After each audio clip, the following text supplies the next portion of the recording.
شادی والی رات میں نے بیوی سے کہا میری ماں کا خاص خیال رکھنا، وہ بیمار رہتی ہیں۔ ایک دن گھر آیا تو اماں فرش پر گری ہوئی تھی اور ان کا ہاتھ جلا ہوا تھا، وہ رو رہی تھی۔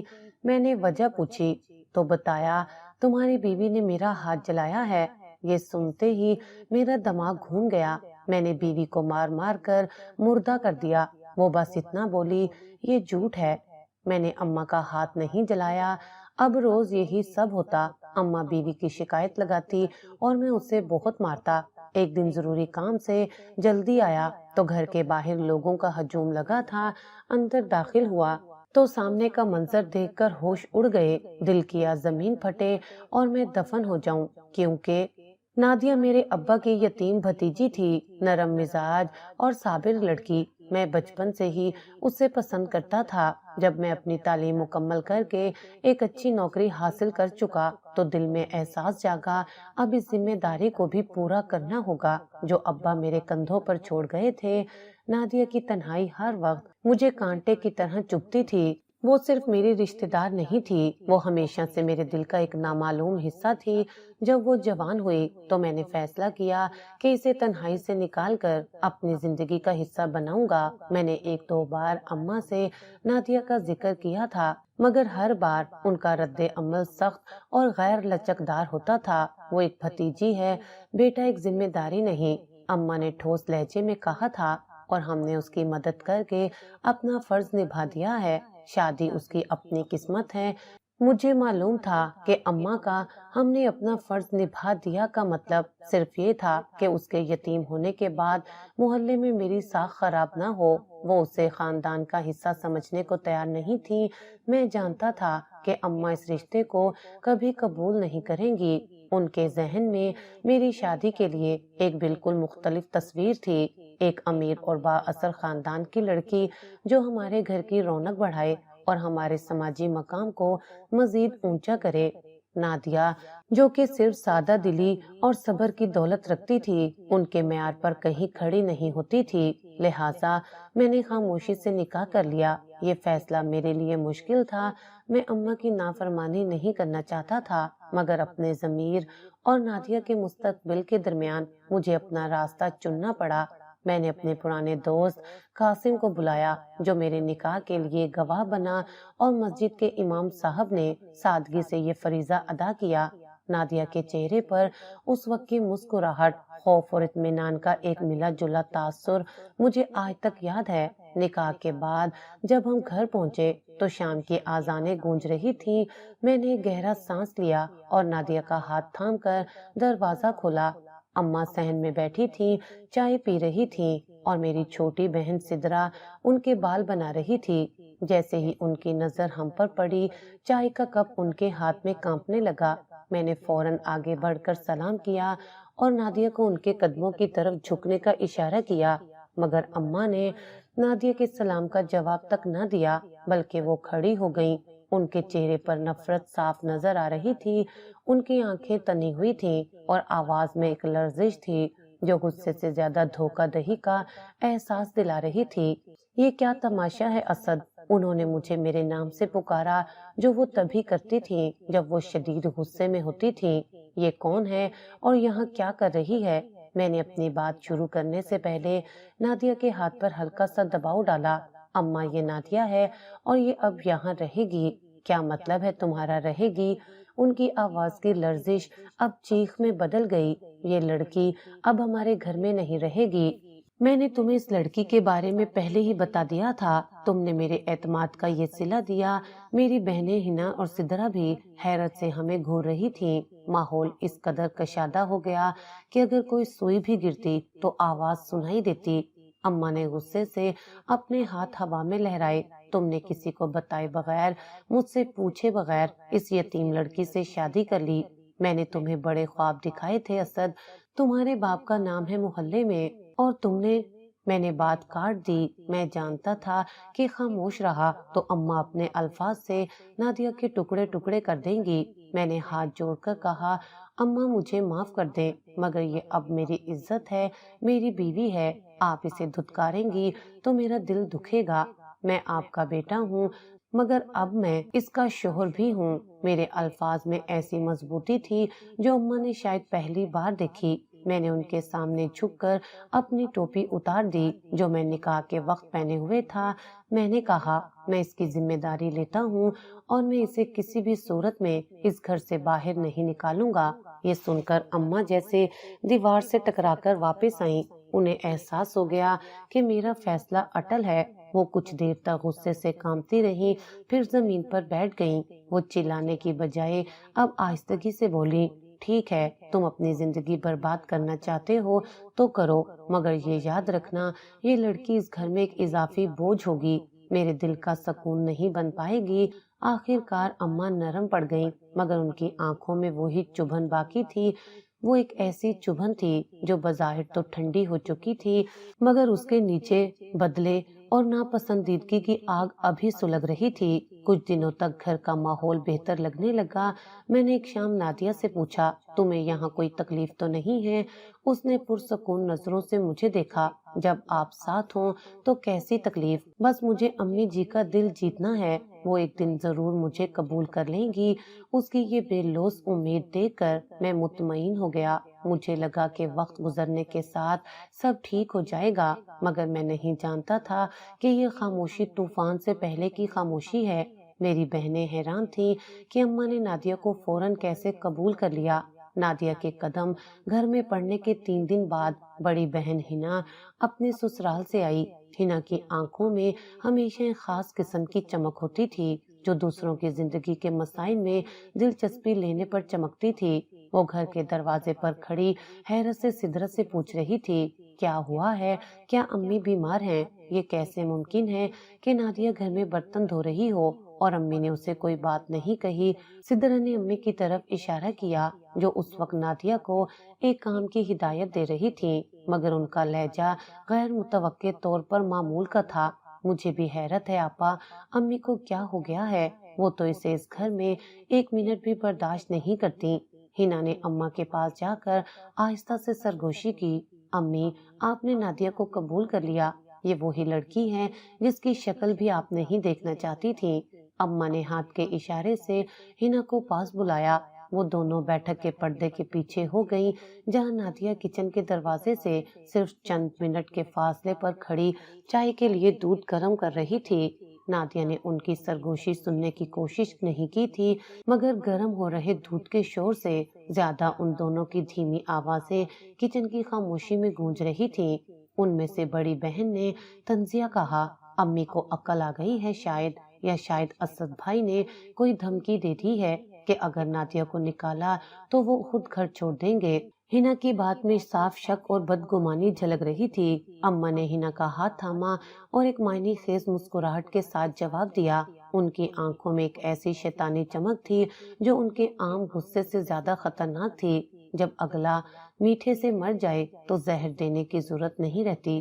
اماں نے بات مکمل کرنے سے پہلے ایک لمحے کا وقفہ کیا، جیسے وہ چاہتی تھی کہ اس جملے کی گہرائی ان کی بیٹیوں کو پوری طرح محسوس ہو۔ جب کوئی تمہارے سامنے تمہاری ہر بات مان لے، تمہاری خدمت کرے اور تمہارے غصے کو ٹھنڈا کرنے کی ہر ممکن کوشش کرے تو اس کی تعریف کر کے اسے اپنے آپ پر زیادہ اعتماد دلا دو۔ وہ خود ہی اس انتظار میں مر جائے گا کہ تم اس سے پیار کرو گی، اور وہ مرتے دم تک یہ انتظار نہیں چھوڑے گا، کیونکہ اس نے تمہاری نفرت کو بھی اپنی محبت سے قبول کیا ہے۔ یہ آہستہ جلنے والی آگ ہے بیٹا، اور یہ زیادہ تکلیف دہ ہے۔ یہ جملہ نادیہ نے دروازے کے پیچھے سے سن لیا۔ چائے کا کپ جو وہ اٹھانے لگی تھی اس کے ہاتھ میں ساکت ہو گیا۔ دودھ کچن کے چولہے پر ابل کر بہہ چکا تھا، مگر نادیہ کو اس کی تپش محسوس نہیں ہوئی۔ اس کا پورا وجود پتھر بن چکا تھا۔ اماں کے لفظ میٹھے سے مر جائے اس کے کانوں میں گونج رہے تھے، جیسے کسی نے اس کی سب سے بڑی امید کو چھرا گھونپ دیا ہو۔ وہ کچھ دیر پتھر بنی کھڑی رہی، اس کے آنسو ایک گولی کی طرح اس کی آنکھوں سے نکل کر چولہے پر گرے اور فوراً ہی بھاپ بن کر ہوا میں تحلیل ہو گئے۔ اس شام میرے دفتر سے آنے سے پہلے نادیہ نے اپنے آنسو پونچھ کر کچن میں سارا بہا ہوا دودھ صاف کیا اور چپ چاپ باقی کے کاموں میں لگ گئی۔ اس نے اپنی آنکھیں اور چہرہ بار بار ٹھنڈے پانی سے دھویا تاکہ میرے سامنے اس کی دکھ کی کوئی نشانی باقی نہ رہے۔ شام کے کھانے پر بھی اماں کا رویہ نادیہ سے بالکل ٹھیک تھا۔ وہ اسے بیٹی کہہ کر مخاطب کر رہی تھی اور چھوٹے چھوٹے کام خود کرنے کی بجائے نادیہ سے کہہ رہی تھی۔ نادیہ کا دل اس منافقت پر مزید ٹوٹ رہا تھا۔ رات کو میں نے دیکھا وہ چپ چاپ برتن دھو رہی تھی۔ کچن میں چھت پر لگا ہوا بلب ٹمٹما رہا تھا اور اس روشنی میں نادیہ کا چہرہ معمول سے زیادہ پیلا لگ رہا تھا۔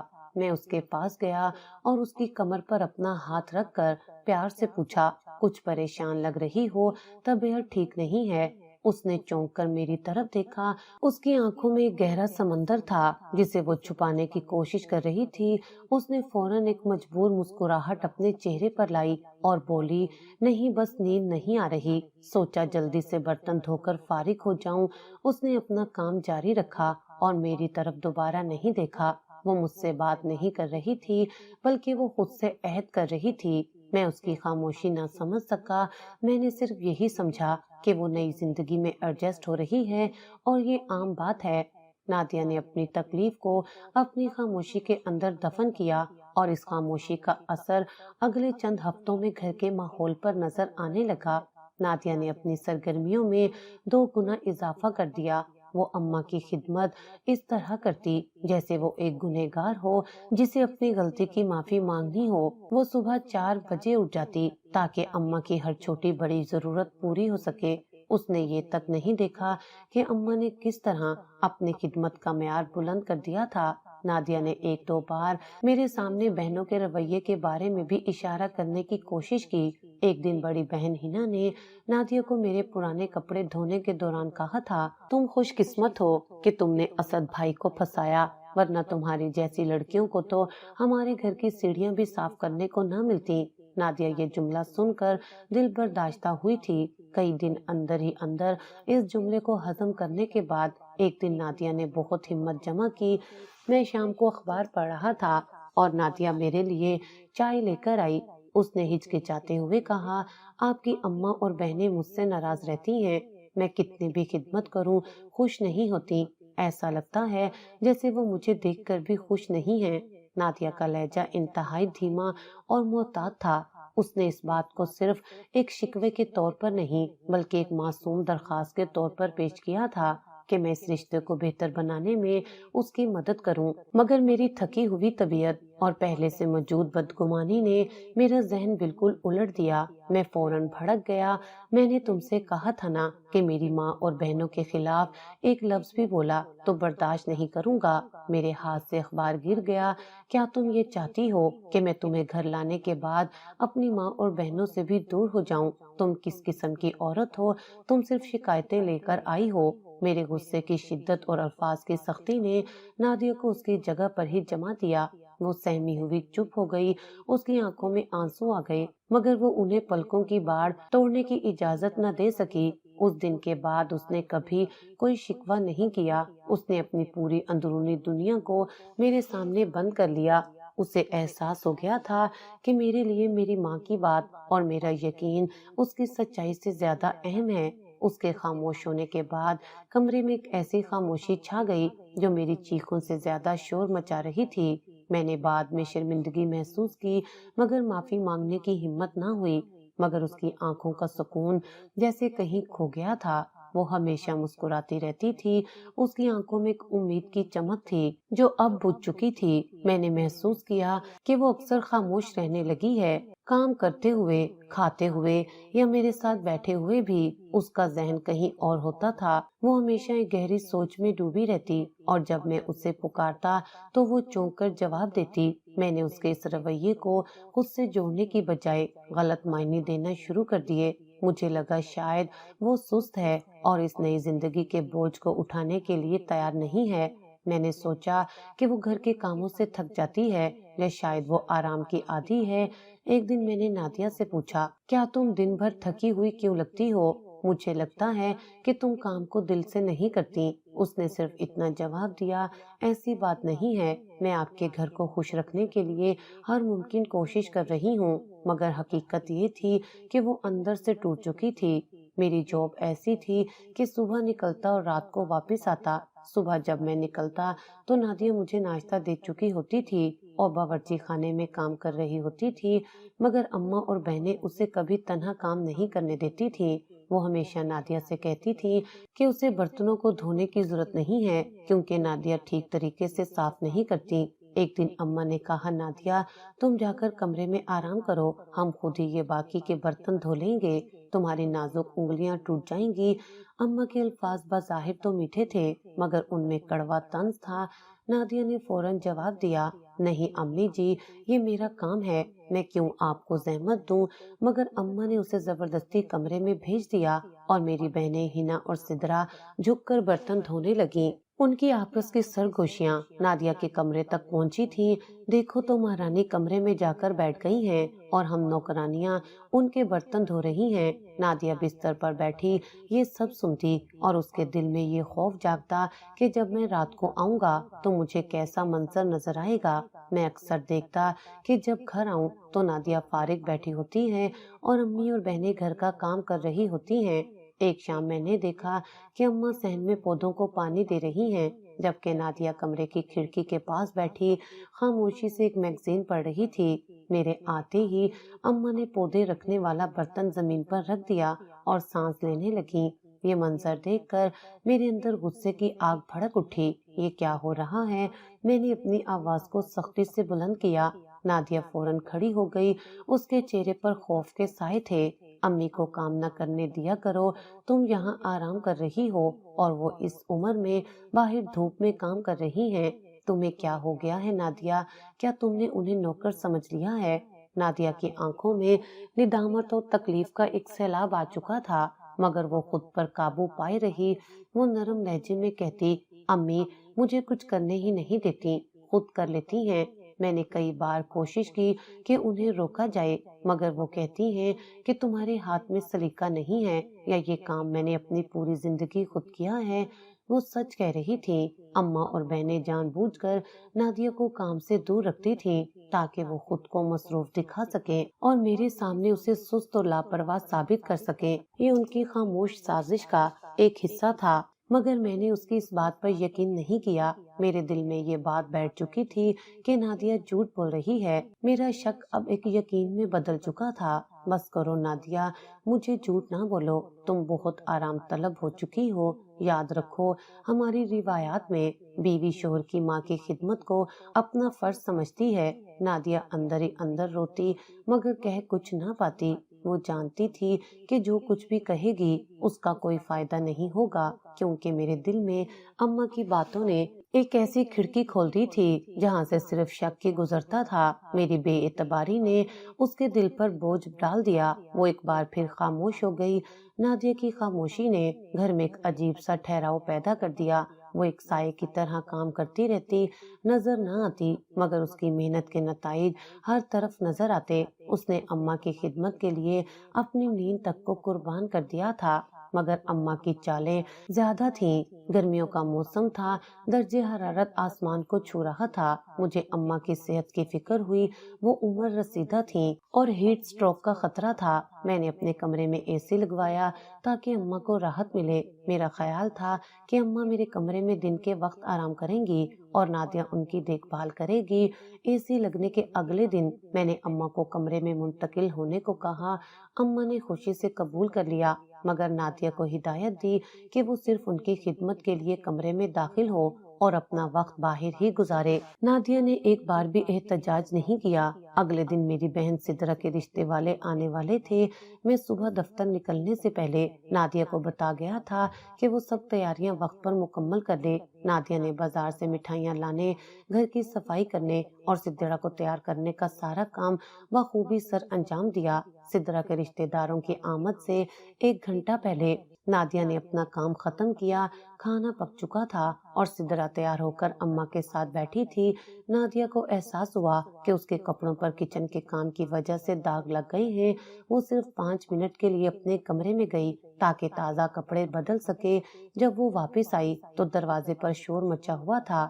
رشتے والے آ چکے تھے اور میں ابھی دفتر سے نہیں آیا تھا۔ اماں فرش پر گری پڑی تھی اور سدرا ان کے سرہانے کھڑی رو رہی تھی۔ اماں نے روتے ہوئے کہا، آج تمہاری بہن کے رشتے والے آئے تھے۔ مگر نادیہ کو ذرا شرم نہیں آئی۔ وہ ٹھنڈے کمرے میں بیٹھی رہی میں نے اسے آواز دی کہ میری طبیعت خراب ہو رہی ہے، میرے سر میں چکر آ رہے ہیں، مگر اس نے سنا ہی نہیں۔ میں نے خود ہی اٹھ کر پانی لینے کی کوشش کی اور گر گئی۔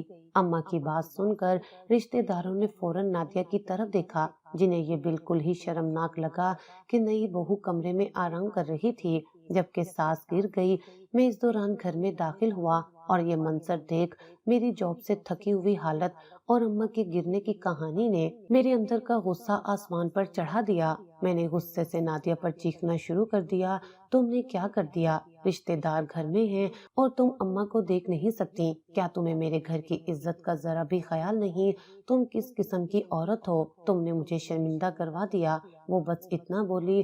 میں نے سب تیاریاں کی تھی، بس آپ کے آنے سے پہلے کپڑے بدلنے گئی تھی۔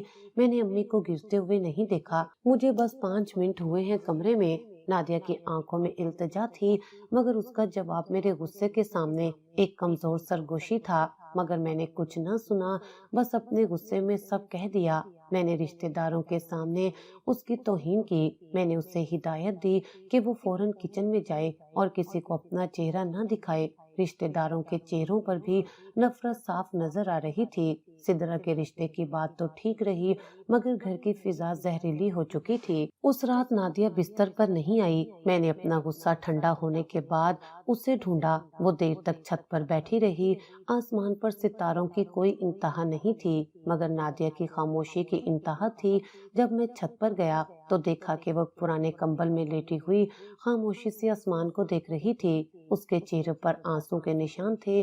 میں نے اس سے کہا، نیچے آ جاؤ، ٹھنڈ لگ جائے گی۔ اس نے میری طرف دیکھا۔ اس کی آنکھیں خالی اور غیر حاضر تھیں۔ آپ کو مجھ پر یقین کیوں نہیں آیا؟ میں نے آپ کے گھر کے لیے سب کچھ کر دیا۔ میں نے لاجواب ہو کر کہا، تمہارے کمرے میں ہونے کا ثبوت میری ماں کا زمین پر گرا ہونا تھا۔ نادیہ ماں کبھی جھوٹ نہیں بولتی۔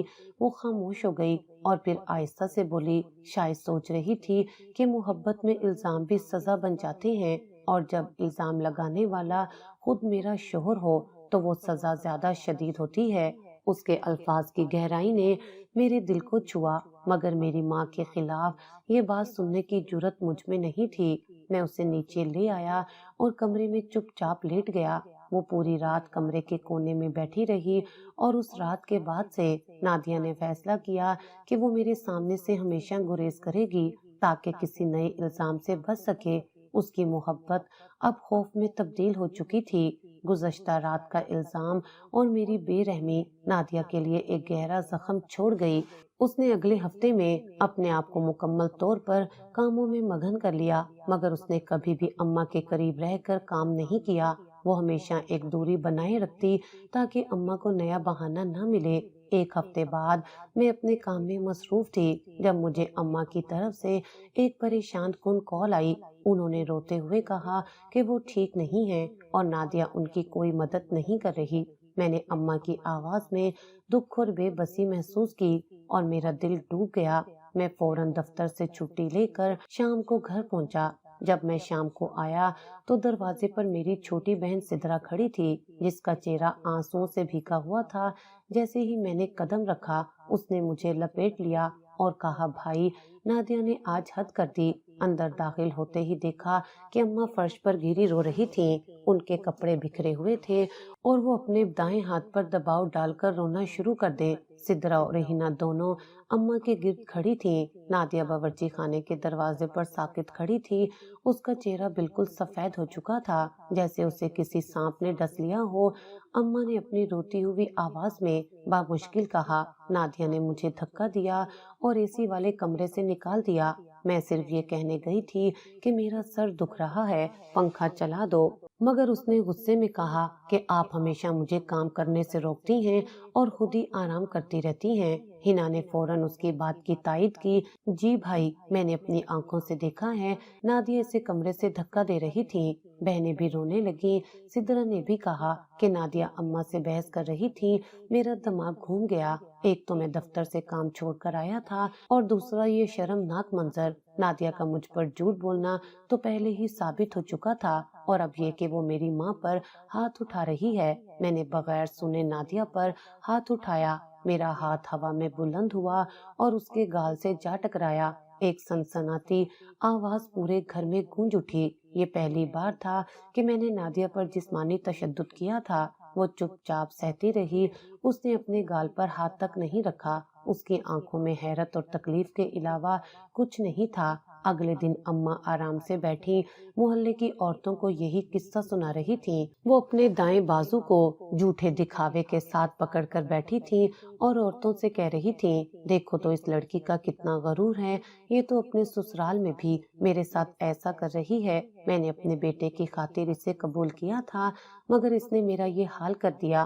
نادیہ اس وقت پودوں کو پانی دے رہی تھی اور ان عورتوں سے تھوڑے فاصلے پر کھڑی تھی۔ نادیہ نے دور کھڑے یہ سب سنا۔ اسے احساس ہوا کہ وہ صرف اپنے سسرال والوں کے لیے نہیں بلکہ اب پورے محلے کے سامنے ایک مجرم ثابت ہو چکی ہے۔ اس کی سچائی کی آواز اب کسی تک پہنچ ہی نہیں سکتی تھی، اور سب سے بڑا دکھ یہ تھا کہ اس کی سچائی کا سب سے پہلا انکار خود میں نے کیا تھا۔ وہ اپنا کام چھوڑ کر دیوار سے ٹیک لگا کر کھڑی ہو گئی۔ اس کی آنکھوں میں نمی نہیں تھی، صرف ایک ٹھہراؤ تھا۔ اس نے اپنے دل میں فیصلہ کیا کہ اب وہ صرف خاموشی سے زندگی گزارے گی، بولے گی نہیں۔ اسے محسوس ہوا کہ اب الفاظ کی ضرورت نہیں ہے۔ جس نے اسے جسمانی اذیت دی وہ اس کی روح کی تکلیف کو کیسے محسوس کر سکتا ہے؟ اس نے اس دن میرے اور اپنے درمیان ایک فیصلہ کن دیوار کھڑی کر لی۔ وہ اب میری بیوی تھی، مگر اس کا دل کہیں اور جا چکا تھا۔ نادیہ کی خاموشی اب گھر کی سب سے بڑی سچائی بن چکی تھی۔ میرے ہاتھ اٹھانے کے واقعے کے بعد گھر میں ایک ایسی غیر فطری خاموشی چھا گئی جو مجھے بے چین کر دیتی تھی۔ نادیہ اپنا سارا دن میری ماں اور بہنوں کی نظروں سے دور گزارتی۔ وہ صبح میرے اٹھنے سے پہلے ناشتہ بنا کر چلی جاتی اور رات کو میرے سونے کے بعد کمرے میں آتی۔ وہ اور میں ایک ہی چھت کے نیچے اجنبی بن چکے تھے۔ اسی دوران اماں نے میرے کانوں میں زہر گھولنا شروع کیا۔ یہ ایک نیا حربہ تھا جو انہوں نے نادیہ کو مستقل طور پر گھر سے نکالنے کے لیے استعمال کیا۔ میں نے محسوس کیا کہ جب بھی میں اماں کے ساتھ بیٹھتا تو بات ہمیشہ نادیہ سے ہوتی، مگر اس کا مقصد نادیہ پر تنقید کرنا ہوتا۔ اسد بیٹا، تم کب تک ایسے جیو گے؟ اماں نے ایک شام چائے پیتے ہوئے کہا، تمہیں اپنی نسل کو آگے بڑھانا ہے، تمہارے باپ کا نام ہے، اور یہ سب کون کرے گا؟ میں نے بے چینی سے پوچھا، کیا مطلب ہے؟ مطلب صاف ہے، مجھے لگتا ہے کہ نادیہ بانجھ ہے، تمہاری اولاد نہیں ہوگی۔ انہوں نے میری طرف اس طرح دیکھا جیسے وہ کوئی راز بتا رہی ہوں۔ میں نے ایک حکیم سے بات کی تھی اور انہوں نے کچھ اشارے دیے کہ اس لڑکی میں کچھ کمی ہے۔ دیکھو بیٹا، 2 سال ہو گئے ہیں شادی کو اور کوئی خوشخبری نہیں ہے۔ یہ بات میرے لیے کسی بم سے کم نہیں تھی۔ اولاد کی خواہش میرے دل میں بھی تھی۔ اماں نے اس خواہش کو استعمال کر کے میرے ذہن میں شک ڈال دیا۔ میں سوچ میں پڑ گیا۔ میرا ضمیر ایک طرف مجھ پر دباؤ ڈال رہا تھا اور دوسری طرف اماں کی خواہش اور اولاد کی تمنا۔ میں نے نادیہ کو صرف الزام لگایا تھا، مگر اب یہ بات میرے خاندان کی توسیع کا سوال بن چکی تھی۔ نادیہ کو کچھ پتہ نہیں تھا، مگر اسے محسوس ہو رہا تھا کہ گھر میں کچھ بڑا ہونے والا ہے۔ ایک رات میں نے اٹھ کر دیکھا تو نادیہ سجدے میں تھی۔ اس کا پورا وجود ہل رہا تھا۔ جب وہ اٹھی اور دعا کے لیے ہاتھ اٹھائے اور میں نے پہلی بار اس کے ہاتھوں کے کانپنے کو محسوس کیا۔ اس کا چہرہ آنسوؤں سے بھیگا ہوا تھا، مگر اس کے لبوں پر کوئی شکایت نہیں تھی۔ وہ صرف اللہ سے مدد مانگ رہی تھی۔ میں نے آہستگی سے اس کا ہاتھ تھاما۔ نادیہ، کیا ہوا ہے؟ کیا تم بیمار ہو؟ وہ فوراً چونک کر پیچھے ہٹ گئی۔ نہیں، میں بس دعا کر رہی تھی۔ میں نے اپنے آنسو پونچھے اور اپنی جگہ سے اٹھ گئی۔ میں نے اسے جھوٹا اطمینان دینے کی کوشش کی۔ اماں کہہ رہی تھیں کہ تمہیں اولاد نہیں ہوگی۔ اس نے میری بات کاٹ دی۔ اگر اللہ کی رضا ہوگی تو ضرور ہوگی، اگر نہیں بھی ہوئی تو بھی میں آپ کے ساتھ ہوں۔ اس کے ایمان کی پختگی نے مجھے ایک لمحے کے لیے ہلا دیا، مگر پھر بھی آنکھیں بند کر لیں میں نے اماں کی باتوں اور سنبل کی خوبصورتی کو نادیہ کے ٹوٹتے ہوئے اعتماد پر فوقیت دی۔ انسان جب ماں اور بیوی کے درمیان پھنس جائے تو اکثر انصاف کھو دیتا ہے۔ میں نے اس رات نادیہ کے پہلو میں لیٹ کر بھی اس سے دور رہنے کا فیصلہ کر لیا تھا، اور یہی نادیہ کو سب سے زیادہ تکلیف دے لگا۔ میرے اور نادیہ کے درمیان اب اولاد اور دوسری شادی کی بات ایک سائے کی طرح منڈلا رہی تھی۔ میرے دل میں اماں کی باتوں پر یقین اور نادیہ کی خاموش قربانیوں کے درمیان ایک شدید کشمکش جاری تھی۔ میں نے اپنے آپ کو کام میں اتنا مصروف کر لیا تھا کہ میں گھر کے حقیقی حالات سے بے خبر رہا۔ ایک دن میں دفتر کی فائل بھول کر اچانک گھر واپس آیا۔ یہ غیر معمولی دن تھا اور میں دوپہر کے وقت گھر میں تھا۔ میں نے سوچا کہ میں خاموشی سے جا کر فائل لوں گا اور کسی کو پتہ بھی نہیں چلے گا، مگر جیسے ہی میں گھر کے قریب پہنچا میں نے اپنے کمرے سے اونچی آواز میں کسی فلم کے چلنے کی آواز سنی۔ اندر رومانوی ڈائلاگ سن کر میرا خون کھول گیا۔ یہ کیا ہے؟ کیا نادیہ آرام کر رہی ہے اور میری ماں اور بہنیں کام کر رہی ہیں؟ مجھے لگا کہ نادیہ اے سی والے کمرے میں بیٹھی فلم دیکھ رہی ہوگی۔ میں غصے سے کمرے کی طرف بڑھا تاکہ اسے رنگے ہاتھوں پکڑ سکوں اور آج اسے اس غیر ذمہ داری کی سزا دوں، مگر جیسے ہی گیلری سے گزرا میری نظر کچن پر پڑی۔ نادیہ کچن میں برتن دھو رہی تھی۔ اس نے مجھے نہیں دیکھا تھا اور وہ اس وقت دھوپ میں کھڑی تھی۔ برتنوں کا ڈھیر لگا ہوا تھا اور اس کے ماتھے پر پسینے کے قطرے تھے۔ میں چونک کر رک گیا۔ فلم کی آواز میرے ہی کمرے سے آ رہی تھی۔ میں نے پلٹ کر کمرے کے دروازے کے قریب جا کر جھانکا۔ سامنے سنبل بیٹھی تھی جو میرے پلنگ پر لیٹی ہوئی بڑے آرام سے فلم دیکھ رہی تھی۔ اس نے ریموٹ کا والیوم اتنا زیادہ کر رکھا تھا کہ پوری گلی سن سکتی تھی۔ میرے کمرے کے اے سی کی ہوا اس کے چہرے پر پڑ رہی تھی اور وہ کسی شہزادی کی طرح لیٹی ہوئی تھی۔ تبھی سنبل نے سدرا سے کہا، ذرا اس نوکرانی کو بلاؤ، میرے لیے چائے بنائے، میرا گلا سوکھ گیا ہے۔ سدرا نے اماں سے کہا، نادیہ کو بلائیں، وہ بنائے گی چائے۔ اماں نے باہر کچن کے دروازے پہ جا کر زور سے آواز دی، اے نادیہ، تمہارا دماغ خراب ہے کیا؟ کیا تم بہری ہو گئی ہو؟ فوراً یہاں آؤ اور سنبل کے لیے چائے بناؤ۔ نادیہ نے خاموشی سے اپنے ہاتھ دھوئے اور اندر آئی۔ وہ پریشان لگ رہی تھی۔ سنبل نے نادیہ کو دیکھ کر طنزیہ مسکراہٹ دی۔ او ماں رانی کو وقت مل گیا، جا کر چائے بناؤ، اور ہاں، اس بار میٹھی بنانا، تمہاری طرح کڑوی نہیں۔ میں چونک گیا۔ یہ سب دیکھ کر میرا دل لرز گیا۔ نادیہ میرے کمرے میں نہیں تھی، سنبل تھی اور وہ اسے نوکرانی کہہ کر مذاق اڑا رہی تھی۔ مجھے اپنی ماں اور بہنوں کی چالاکی سمجھ میں آ گئی۔ وہ جان بوجھ کر نادیہ کو کام میں مصروف رکھتی تھیں اور خود آرام کرتی تھیں تاکہ جب میں آؤں تو نادیہ مجھے فارغ نظر آئے۔ ابھی میں کچھ کہتا امی کمرے میں آئیں اور نادیہ پر چیخنے لگیں، ابھی تک برتن دھو رہی ہو؟ تمہاری بہن اور میں تمہارے برتن صاف کر کر کے تھک گئے ہیں، کیا کپڑے تمہارا باپ دھوئے گا؟ شرم نہیں آتی تمہیں؟ نادیہ نے چائے کا کپ سنبل کو دیا اور اس کے آنسو بہنے لگے۔ وہ خاموش تھی مگر اس کے جسم کی ہر حرکت اس کی تکلیف بیان کر رہی تھی۔ میں دروازے کے پیچھے سے سب دیکھتا رہا، خاموش۔ میرے اندر ایک طوفان مچ گیا تھا۔ میری بیوی جس پر میں نے ہاتھ اٹھایا تھا وہ میری ماں اور بہنوں کی سازش کا شکار تھی اور میں جو اس کا شوہر تھا اپنی ہی ماں کے جھوٹے الزامات پر یقین کرتا رہا۔ میں اس دن دفتر کی فائل لیے بغیر ہی گھر سے واپس چلا گیا۔ میں نے سارا دن شہر کی سڑکوں پر کار چلاتے ہوئے گزارا۔ میرے دماغ میں اماں اور سنبل کا منظر اور نادیہ کے آنسو گھوم رہے تھے۔ میں ایک ایسے گناہ کا بوجھ اٹھائے ہوئے تھا جس کی تلافی ممکن نہیں لگتی تھی۔ جب میں رات کو گھر لوٹا تو سب کچھ معمول پر تھا۔ اسی رات میں کمرے میں بیٹھا تھا کہ اماں اندر آئیں۔ ان کے چہرے پر ایک فاتحانہ مسکراہٹ تھی اور وہ اب بالکل بھی بیمار نہیں لگ رہی تھیں۔ میں نے تمہارے دل میں دوسری شادی کی بات ڈال دی ہے، اب سنبل ہی بہو بنے گی۔ اماں کا لہجہ حتمی تھا۔ میں نے سنبل کے والد سے بات بھی کر لی ہے اور وہ راضی ہیں، بس تمہیں نادیہ کو طلاق دے کر یہ کام کرنا ہے۔ میرے قدموں تلے سے زمین نکل گئی۔ یہ سب اتنی جلدی اور اس قدر بے رحمی سے ہو رہا تھا کہ مجھے یقین نہیں آیا۔ اماں، کیا آپ مجھے طلاق کے لیے کہہ رہی ہیں؟ ہاں، اس لڑکی نے تمہاری زندگی میں سوائے ذلت کے کچھ نہیں دیا۔ اماں نے میرے ہاتھ کو دباتے ہوئے کہا، تمہاری حقیقی خوشی سنبل کے ساتھ ہے، اب اس فضول رشتے کو ختم کرو۔ نادیہ یہ سب دروازے کے پار سن رہی تھی۔ وہ میرے لیے چائے لے کر آئی تھی اور جیسے ہی اس نے دروازے کے قریب قدم رکھا اس نے اماں کے آخری جملے سن لیے تھے۔ چائے کے ٹرے اس کے ہاتھ میں کانپنے لگی۔ اماں میرے کمرے سے باہر نکل گئیں اور نادیہ نے کمرے میں قدم رکھا۔ وہ خاموشی سے چائے کے ٹرے میز پر رکھ کر واپس جانے لگی۔ میں نے اسے پکارا، نادیہ رکو۔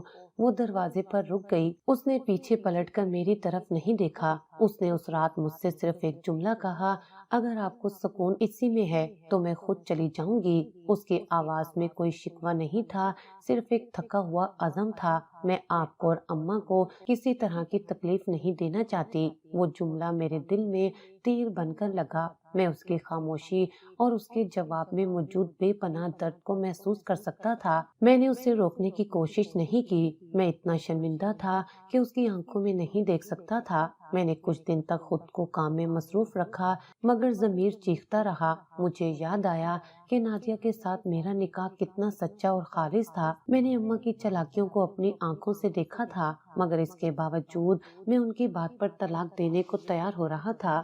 میں راتوں کو نہیں سو پاتا۔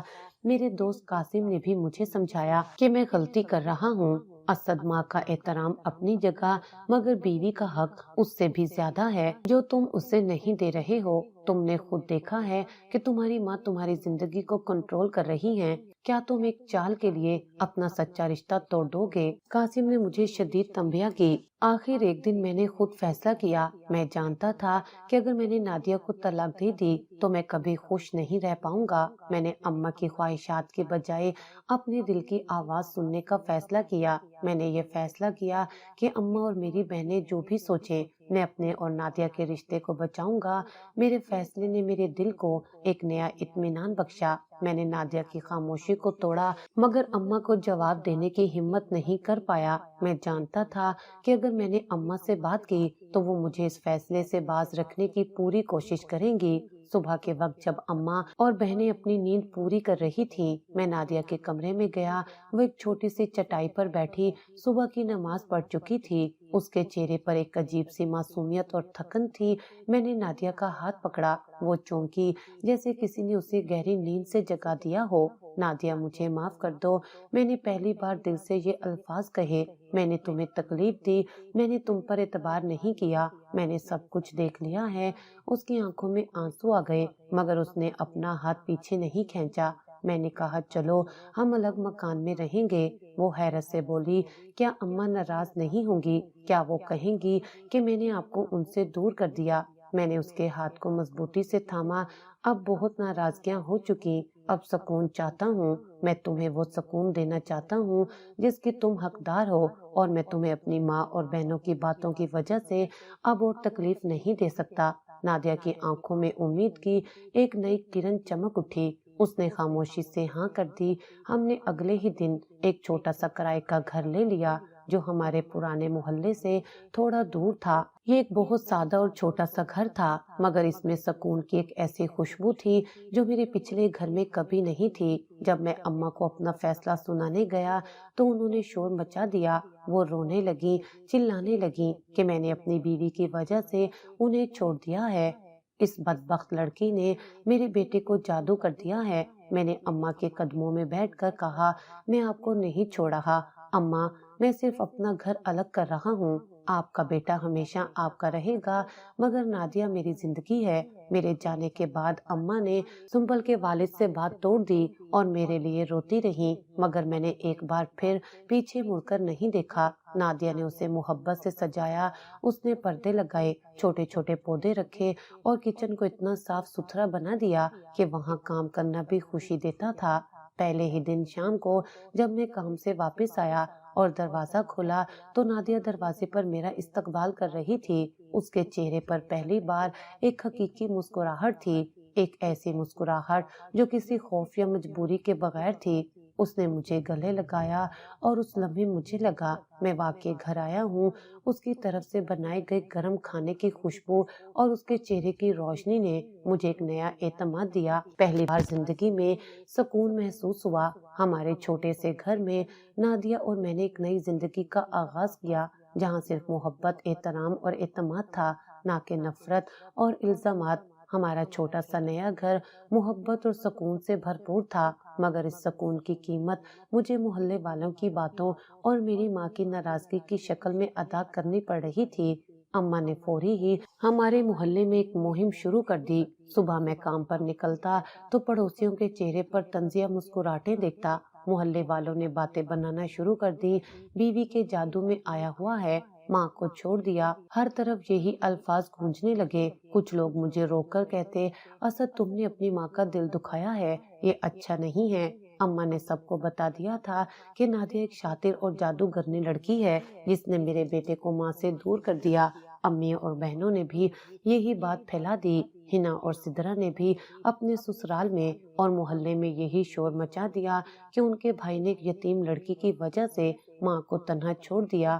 ایک دن میری بڑی خالہ آئیں اور انہوں نے مجھے خوب لتاڑا، اسد تم اپنی ماں کا اکلوتا سہارا ہو اور تم نے نادیہ کی باتوں میں آ کر اپنی ماں کو دھتکار دیا، تمہیں شرم نہیں آتی؟ میں نے کان بند کر لیے، میں نے ان سب باتوں پر توجہ دینا چھوڑ دی۔ میں نے نادیہ کی طرف دیکھا، نادیہ نے کبھی جواب نہ دیا، نہ محلے والوں کو نہ ہی فون پر خالہ کو۔ اس نے سارے منفی ماحول کو اپنے اوپر حاوی نہیں ہونے دیا۔ جب بھی کوئی پڑوسن اسے تانا دیتی وہ صرف مسکرا کر اسے نظر انداز کر دیتی۔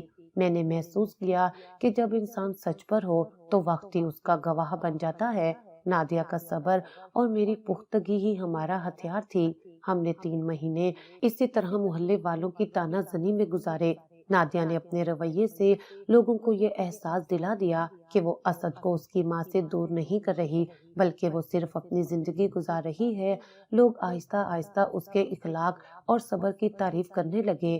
ان کے منفی تبصرے کم ہوتے گئے مگر اماں اور بہنوں کی نفرت وہی رہی۔ یہ وقت میرے لیے مشکل تھا مگر نادیہ کی غیر مشروط محبت نے مجھے ایک نئی طاقت دی۔ وہ ہمیشہ کہتی جب آپ کا ضمیر صاف ہو تو آپ کو کسی کی بات سے فرق نہیں پڑنا چاہیے۔ وقت گزرتا گیا۔ 6 ماہ بعد ہماری زندگی میں ایک نیا موڑ آیا جب نادیہ کے حاملہ ہونے کی خبر ملی۔ یہ خبر ہمارے لیے ایک معجزے سے کم نہیں تھی، خاص طور پر اس لیے کہ اماں نے اسے بانجھ قرار دے دیا تھا۔ یہ خبر سن کر میں نے اماں کو فون کیا مگر انہوں نے میری بات کاٹنے کے بعد صرف اتنا کہا، یہ تمہارے لیے عیش کی بات ہو سکتی ہے، میرے لیے نہیں۔ وہ ابھی بھی ناراض تھیں۔ اسی دوران بہنوں کی شادیاں ہو گئیں۔ اماں نے میری غیر موجودگی میں اور بغیر کسی اطلاع کے دونوں بہنوں کی شادیاں طے کر دیں۔ وہ مطمئن تھیں کہ اب بیٹیاں اپنے گھر خوش رہیں گی۔ اماں کو یقین تھا کہ وہ اپنی بیٹیوں کے لیے ایک اچھی قسمت لکھ رہی ہیں۔ وہ اکثر نادیہ پر طنز کرتی تھی کہ اس کے ساتھ رہنے سے میرا مستقبل اچھا نہیں ہو سکتا مگر بیٹیوں کی زندگی ہمیشہ اچھی رہے گی۔ مگر تقدیر نے الٹا باب لکھا۔ شادیوں کے چند مہینے بعد مجھے ایک خبر ملی جو میرے لیے بھی ایک شدید جھٹکا تھی۔ میری بہن ہنا کو اس کے شوہر نے طلاق دے دی۔ معاملہ بہت معمولی تھا مگر اس کا شوہر انتہائی غصے والا تھا۔ چند ہی مہینے بعد دوسری بہن سدرا کے شوہر نے سوکن لا بٹھائی۔ سدرا کو شدید ذہنی اذیت پہنچی اور وہ گھر چھوڑ کر اماں کے پاس واپس آ گئی۔ اماں ٹوٹ گئیں، ان کا غرور، ان کی ساری پلاننگ، سب کچھ تباہ ہو گیا۔ جن بیٹیوں کے مستقبل کو وہ محفوظ سمجھتی تھیں ان کی زندگیاں بکھر چکی تھیں۔ وہ روتی ہوئی ہمارے دروازے پر آئیں۔ میں نے دروازہ کھولا اور اماں کو دیکھا۔ وہ بہت کمزور اور تھکی ہوئی لگ رہی تھیں۔ ان کے کپڑے بکھرے ہوئے تھے اور ان کی آنکھوں میں بہت زیادہ دکھ تھا۔ وہ صرف اتنا کہہ سکیں، اسد میری بیٹیاں برباد ہو گئیں۔ میں خاموش رہا۔ میرے دل میں کوئی غصہ نہیں تھا، صرف ایک شدید دکھ تھا۔ میں نے سوچا کہ اللہ نے ہمیں ہمارے اعمال کا بدلہ دے دیا ہے مگر نادیہ فوراً آگے بڑھی۔ اس نے اماں کو میرے ہاتھ سے پہلے تھاما۔ اماں نے نادیہ کا ہاتھ جھٹکنے کی کوشش کی مگر نادیہ نے مضبوطی سے ان کا ہاتھ تھاما اور انہیں صوفے پر بٹھایا۔ نادیہ نے کہا، امی جی سب ٹھیک ہو جائے گا، آپ پریشان نہ ہوں۔ اس کی آواز میں کوئی طنز، کوئی انتقام نہیں تھا، صرف ایک خالص محبت اور ہمدردی تھی۔ نادیہ کی ہمدردی اور اپنائیت دیکھ کر اماں کا دل پس گیا۔ انہیں لگا جیسے ان کی بیٹیوں کو جس اذیت سے گزرنا پڑا وہ اسی عورت کے پاس پناہ لینے آئی ہیں جسے انہوں نے زندگی بھر ذلیل کیا۔ اماں نے روتے ہوئے نادیہ کا ہاتھ پکڑا اور کہا، ہم نے تم پر بہت ظلم کیا، بہت ظلم، مجھے معاف کر دو۔ ان کے آنسو رک نہیں رہے تھے۔ شاید اسی کی سزا ہماری بیٹیوں کو ملی ہے۔ اللہ نے میرے گناہوں کا بدلہ میری بیٹیوں سے لیا ہے۔ نادیہ نے ہاتھ پکڑ کر انہیں اٹھایا اور کہا، جو ہو گیا اسے بھول جائیں، آپ کی بیٹیوں کو آپ کی ضرورت ہے، آپ یہاں رہیں اور ان کو سنبھالیں۔ وہ میری طرف مڑی اور مجھے اشارہ کیا کہ اماں کے لیے چائے بناؤں۔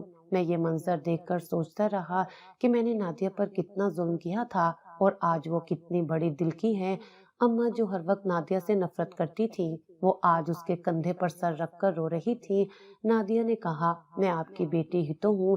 اماں پھوٹ پھوٹ کر رو پڑی۔ وہ اپنے بیٹے کے سامنے اپنی غلطی کا اعتراف کر رہی تھی۔ تم اتنی اچھی کیوں ہو نادیہ؟ میں نے تمہیں نوکرانی سمجھا، میں نے تمہیں گھر سے نکالنے کی سازشیں کی اور تم آج میری ٹوٹی ہوئی بیٹیوں کو سنبھالنے کے لیے تیار ہو۔ نادیہ نے ان کی باتوں کو کوئی جواب نہیں دیا، صرف ان کے سر پر ہاتھ پھیرا۔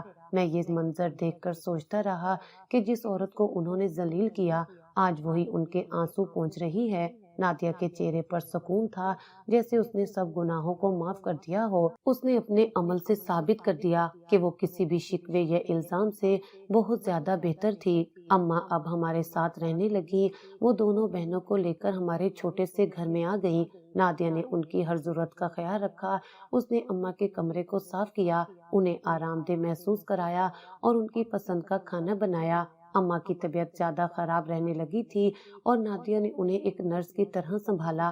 بہنیں آہستہ آہستہ اپنی غلطیاں ماننے لگیں۔ نادیہ نے اپنے صبر، محبت اور بے لوث خدمت سے نہ صرف میرے خاندان کے بکھرے ہوئے ٹکڑوں کو جوڑا، بلکہ میری ماں اور بہنوں کا دل بھی ہمیشہ کے لیے جیت لیا۔ میں نے اپنی ماں کو نادیہ سے پہلی بار محبت کا اظہار کرتے ہوئے دیکھا۔